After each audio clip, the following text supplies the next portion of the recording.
Welcome boys and girls, Costin here with a discussion about the Legendary Lords of Grand Cathay following the release of patch 8.0 in the Tiger Warriors DLC. I think it's worth looking at the Legendary Lord rankings and which campaigns are worth playing and which are not. So at number 4 we have Miao Ying, the Storm Dragon, the poster child of Grand Cathay, who honestly, her campaign, I think from the very start of it with Immortal Empires, hasn't really been worth playing as much as, say, her brothers. Or, you know, Zhao Ming initially, and then later on Yuan Bo, and now Bhashiva. In terms of action effects, she gets defensive supplies in all regions, which honestly is not really as much of a benefit as you might think, because Cathay is capable of maintaining a lot of different armies, and because of the distances involved in some of these settlements, it's not going to necessarily be as substantial. I understand it's supposed to be a benefit with regards to the Great Bastion in itself, but here's the thing with the Great Bastion. Initially, yes, you would defend it quite a bit, but nowadays, if you're dealing with the Great Bastion, you might have a couple of fights throughout your entire campaign, but forward defense, dealing with actions, or making some diplomacy work with Zaytan is the better choice. So that defensive supply benefit, given the way Cathay campaigns work out, is not necessarily so substantial. She does get the construction cost benefit for Great Bastion buildings, but given the growth of the Great Bastion, it's going to be useful, but not really all that much. Honestly, the only significant benefit is the ammunition to all armies. Leadership against Chaos factions sounds great until you realize that Cathayan armies already have pretty damn good leadership, so buffing that up even further, it can help, but it's not going to change your game. Ammunition 20% though, pretty useful for artillery and ranged units, especially because it affects, you know, things like sky chunks.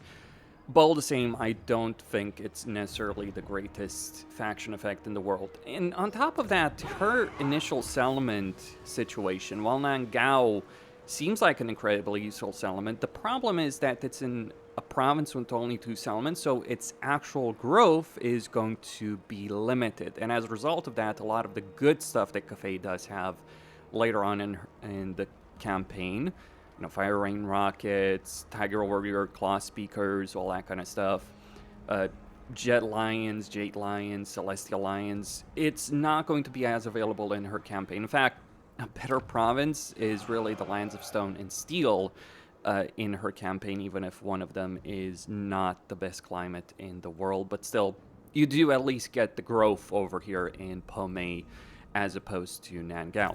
Skill line-wise, she does have an upkeep benefit for missile infantry units, recruit rank missile strength for range units, or gunpowder range units.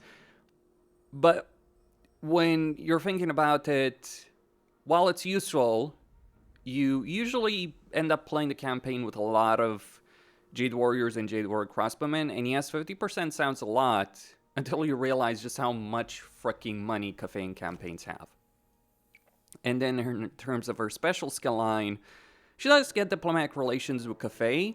She does reduce construction costs for Great Bastion buildings by 40%, so that's quite a bit when you pair it up with her faction effect, and she does get a bunch of range benefits and benefits against chaos.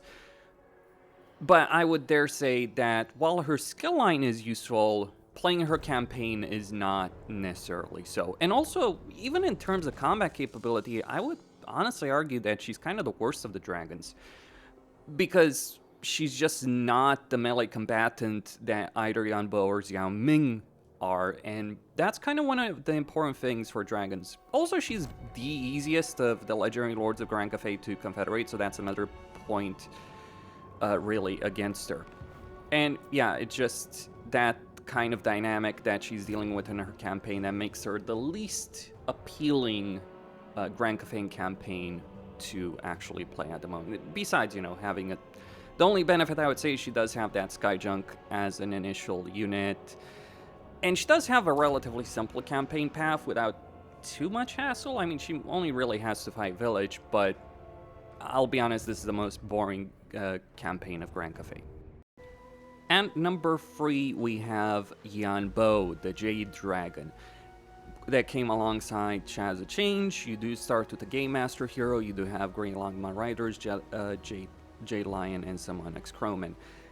Honestly, I think this is actually the worst starting army of Grand Cathay, with the exception of the Game Master, because he just gives you quite a few combat benefits. Though I think some of these Creative Assembly may have nerfed some of the things available here, but still, it's still a pretty powerful hero to start with. Though not having campaign movement range in this specific campaign, because you are starting in the jungle, is not the most ideal situation, because jungle warfare is slow. And it's also kind of annoying that you start with 2 settlements, but your port is ruined, your other settlement is ruined as well, though you do start with Shangwu. Now, that sounds great, until if my mouse wheel would actually cooperate right here. Now, that sounds great, but the problem is you're going to end up spending either a good amount of time away from Cathay, which means less confederations, or you're going to have to invest significant resources over here. There are mods that actually change the starting position in Cathay, and I think his campaign is just that much better for it. It is worth pointing out that you do get Celestial Generals as part of Shadows of Change, so I think from a roster perspective, it is definitely worth it getting Shadows of Change. But whether or not it's worth playing this campaign and diversifying your starting position like that is a different discussion. Besides, climate-wise, he only gets the benefit of just having a jungle compared to the others, and I just don't really see that as much of a benefit as one might think in his campaign. He does get vision with factions that he trades, so High Elves used to have that inherently. They took it out and basically gave it to Yuan Bo as a faction effect. It can be useful for trade agreements, for vision, for getting a good amount of money. You do get diplomatic relations +20 with Grand Cathay, research rate +5 for each provincial capital, so your research rate is higher than everyone else, and you do get hero capacity +2 for astromancers, which means you do end up having more astromancers than everyone else because they increase capacity at tier 4, usually. But that's in theory. However, between the victory conditions and the research that you have in provinces with harmonic balance, it's not as much of a big deal. And truth be told, his short campaign victory condition is really the most annoying one of all the Cathay factions, because you need to capture 2 of these locations, and you can see the kind of distances that we're talking about. Literally, many other campaigns could accomplish their long campaign victory conditions before Yuan Bo completes his short campaign one. So he's not even running around with as many heroes as everyone else. Skill line wise, he is pretty damn good. He does get, well, the upkeep benefit for Onyx Crowman is not really that beneficial, but he does get Winds of Magic, Celestial Lions, Grey Moonbird, Jade Lions, and Jet Lions. That's pretty decent. He does get Lord Crew rank for Dragon-Blooded Shogunin, which they're not the best lords you want to recruit. Even in his own DLC, like, you know, Celestial Generals just end up being better. And the Dragon-Blooded, in a lot of ways, have ended up being the least useful, I think, of the lords of Cathay, so that specific skill is not as useful. However, he does get construction cost -10% for old buildings faction-wide, undeniably useful benefit, diplomatic relations with humans and high elves, campaign movement range, +30% in own territory, a bit of casualty replenishment, hero capacity for astromancers and spell intensity. But on top of that, he also has executioner, right? So judge, jury, executioner, which means he's pretty good in terms of his combat ability. It's kind of weird he's the only one that actually has a weapon in human form, though he's also pretty strong in dragon form, so one thing that shouldn't be underestimated. He does also give a bonus for infantry for Onyx Cronin, Celestial Lions, Grey Moonbird, Jet Lions, and Jet Lions. It's an annoyance to confederate him because of the vision aspect, genuinely so. I'm not quite sure it's difficult from a purely diplomatic perspective. The thing about his campaign is you obviously have matters of state, so steel actions, stone actions, right?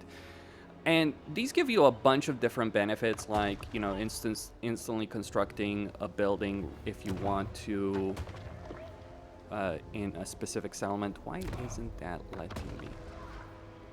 There we go.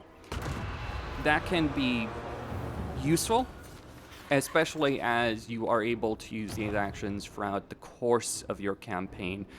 And more importantly, you do have, I think, the best long-term viability of any Cathay campaign, just because you get a bunch of benefits with commercial districts. So that will give you a bunch of benefits in terms of your economy, or you can make fortress cities with steel actions. So you're going to gain a bunch of different military benefits with regards to that. But that's a long-term benefit. And as I've established, Cathay campaigns are a lot of the times decided by the early game situation, not by the late game situation. So, and especially because, you know, you deal with Mazda Mundi, and sure, the mask can end up being a problem, but she does have to go from Marcus Wolfhard to actually get to you. So your south is relatively secure, surprisingly, even though you start in the middle and you have Skulltaker not too far away from you. But, you know, given Albric, given Marcus Wolfhard, you're in a relatively safe position. Truth be told, dealing with Snitch in Cathay is actually the bigger problem. But yeah, the power is there. It's just having a campaign in the jungle and a campaign where the victory conditions are really the worst does not lend itself to a great campaign experience. I think it would be a better campaign experience if you actually actually started Cathay, you know, Celestial Roverlands, but maybe they thought that would be too crowded.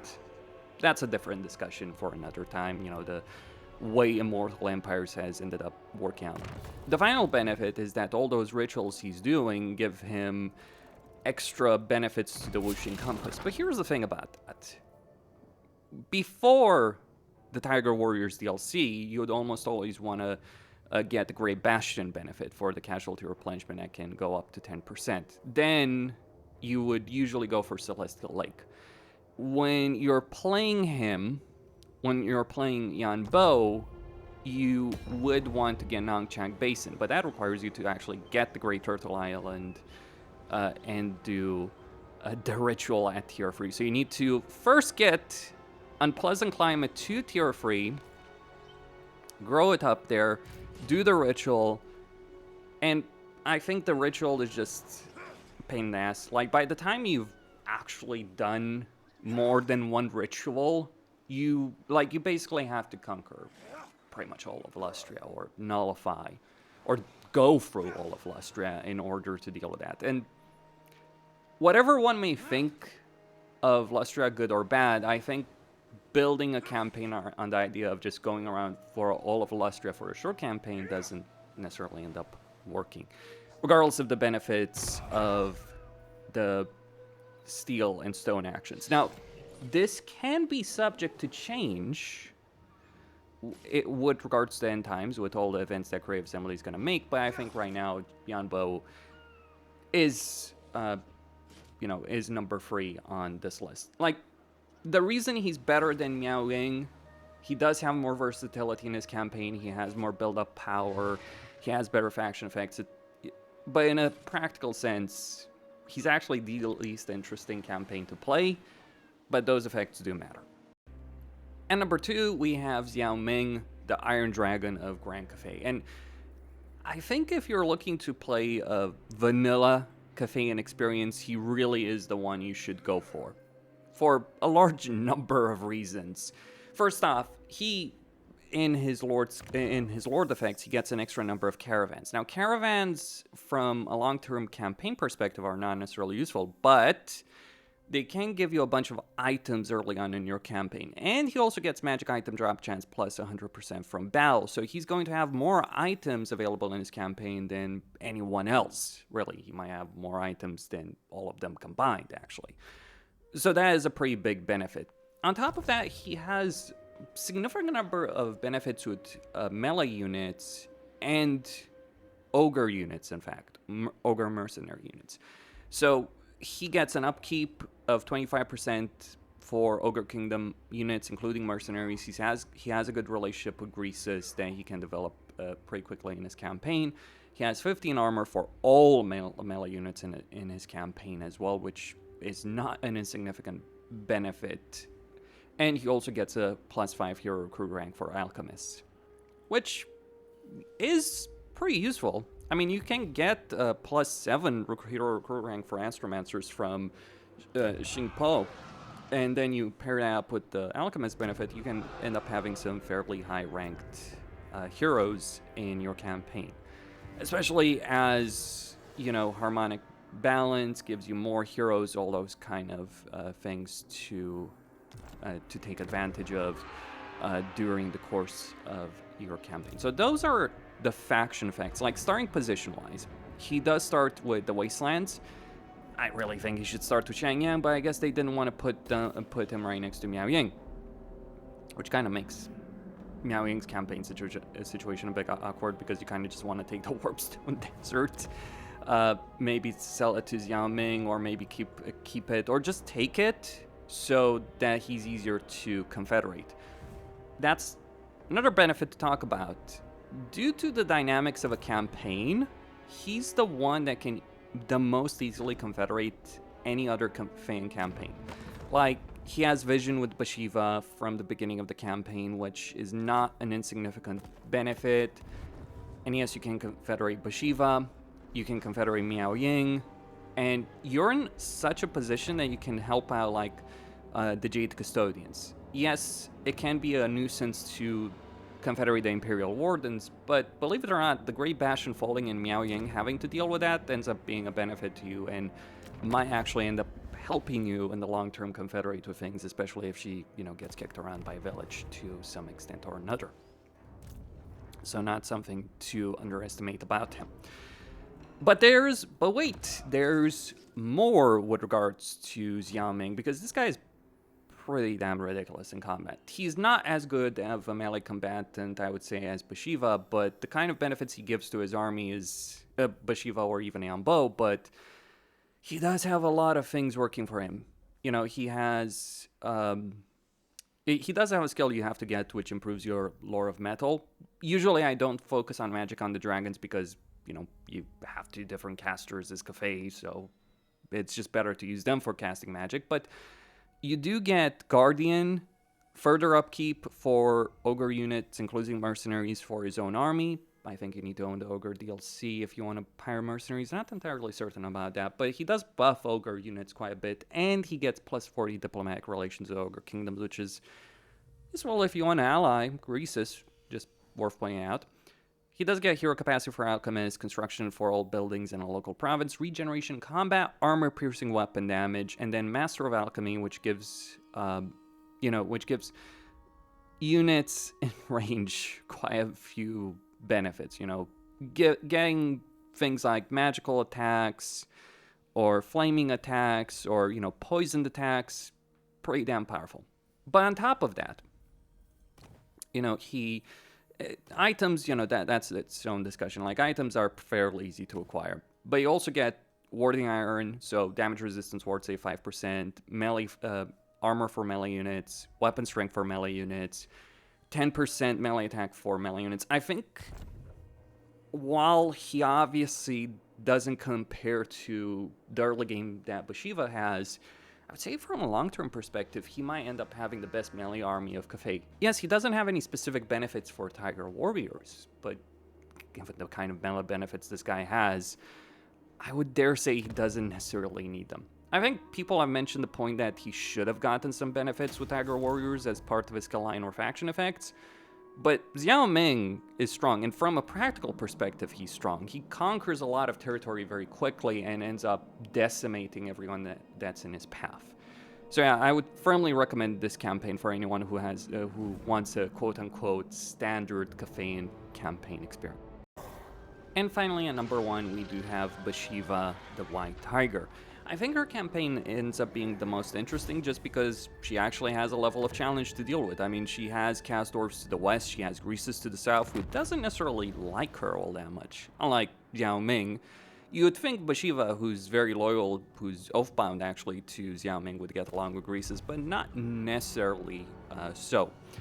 You also have a bunch of limitations in a campaign, and while I don't necessarily think those matter, I would say that having a campaign in the mountains where you don't have the underway stance ends up creating quite a few issues for you to deal with as a player during the course of any specific campaign. Like, anyone who has to deal with mountains in a campaign but doesn't have mountain climate ends up suffering as a result of that.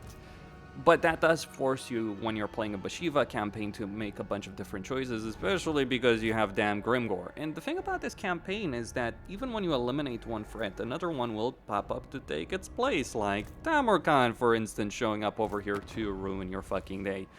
Though, weirdly enough, he hasn't dealt with Kolic right there for whatever reason. Which, yeah, I would have expected him to have done so, considering they do start at war with one another. But all the same, it is one of those situations like, oh, you think you just have to deal with Grimgore. Say hello to the potential of being attacked by Drazov, attacked by Greases, attacked by Zaytan. So that already creates a dynamic that no other Cathay campaign has to deal with. Because, like, you play Yuan Bo, Zhao Ming, Miao Ying, you have Snitch, usually, to tackle. Maybe Village is more of a pest than an actual threat, whereas with Bhashiva, you have a lot of different threats. You just start with the Casualty Replenishment Hero, which is pretty nice. You do have a bunch of Tiger Warrior benefits on a faction-wide level. Makes damn sense, considering everything. And really, when we're talking about Tiger Warriors, I think that being able to start recruiting them from the very beginning of your campaign does create a far more dynamic campaign experience than the others have to deal with, which, yeah, it's not a minor thing, and it really spices things up. That's one of the primary reasons why I rank Bhashiva so, at the #1 spot on this list. It's just that different experience of how you play your campaign, how you play around with your armies, hell, even how you play around with your caravans. So I kind of wish that Cathay caravans had been improved along the model of the Chaos Dwarves. While I can't really say I care much for Zhao Ming's goals, because those bounty systems don't really work out as well as they should, they do give you some level of objectives, and then, you have relics, you do have customization that you can go for with regards to the Tiger Court. I personally prefer the Way of Thousand Gods, but you do have these three choices, and then you have Bhashiva. Like, Bhashiva is just plain freaking awesome in battle. Like, yeah, she has a bunch of benefits for Tiger Warriors, but her own combat ability is not something to be underestimated. In a way, she's not a dragon, and I don't know why I still don't have a melee weapon equipped. She's not a dragon, so she doesn't have the same kind of combat benefits, the flying capability, but she's fairly fast and nimble, and she's an insanely good duelist, though she's more focused on burst damage than anything else. She also has things that make her ridiculous. She's kind of like getting a bit of Korn, getting a bit of Skaven over here in her campaign. She replenishes campaign movement range after winning a battle. She does get allied recruitment unit capacity for her army, which is useful given the limitations you have in terms of unit recruitment. Like, for instance, you can't recruit a lot of the different Cathayan units. Normally, you have to do Zhao Ming's missions. But you can obviously use allied recruitment. I just don't have any outpost right here to show that. And so you can get those kind of benefits in your campaign. I believe there is even research that allows you to get that. Yeah, allied harmony +1 allied recruitment unit capacity per army that you do get for regular research. But yeah, she's pretty damn strong in combat. She also has stock stance and ambush success chance, so I would definitely recommend playing Bhashiva. Again, yeah, odd results, ridiculous there. It's not necessarily going to help you in the most situations, but you do have individual unit customization. I believe they've also talked about, like, if you lose a unit with an insignia, you get that insignia back. It's not the best system. The scrap upgrade that Greenskins have is a much better system to use during the course of a campaign, but individual unit customization, and honestly, from my view, with regards to unit capacity, my personal perspective on unit capacity is I'm generally not a fan of it because the way cast dwarves have it implemented, or beastmen have it implemented, is the way the resources are gained, or the way they're spent when you're looking at beastmen. By the time you're really focused on increasing your capacity, your campaign is done. Whereas with Bhashiva, you have limited armies, you have limited unit capacity, but you're going to gain these resources fairly easily. Like, right here, turn 17, you start with 1 army capacity, and I've already gotten 4 capacity. I've gotten a bunch of different units, as you can see, like 12 Jade Warriors and Jade Warrior Crossbowmen. It's kind of shit that you shared the same unit cap between Jade Warriors and Jade Warrior Crossbowmen with shields. Would be nice to be able to upgrade those units to shields. It's just literally the shield over there, as opposed to having to recruit them from scratch. But yeah, would I say it's my favorite campaign in the game? No. Would I say it's my favorite campaign of Cathay? Yes, at least at the moment, because it just gives you that different experience, and that's kind of the big point, really, with Bhashiva. The Cathayan campaigns, if you play Zhao Ming, Miao Ying, Yuan Bo, they end up kind of feeling samey to some extent or another, right? Because you're always dealing with Cathay, you're always expanding in Cathay. Even as Yuan Bo, you're heavily incentivized to do that. Whereas with Bhashiva, you actually don't go in Cathay. You don't really have an incentive. I mean, you can, but climate-wise, you have the best climate of any Cathayan campaign, and you have pretty good climate, all things considered, when we talk about the game in general. You have mountain, you have wasteland, you have temperate, you have savanna. So while you don't have all the map, you have a vast swath of territory around the map to actually conquer and deal with. And I think that dynamic makes her campaign far more interesting to deal with than the others. So yeah, Bhashiva is number 1 on my list. Costin here, signing out. Stay tuned for more. Don't forget to subscribe, like, and enable notifications. I'll see you on the next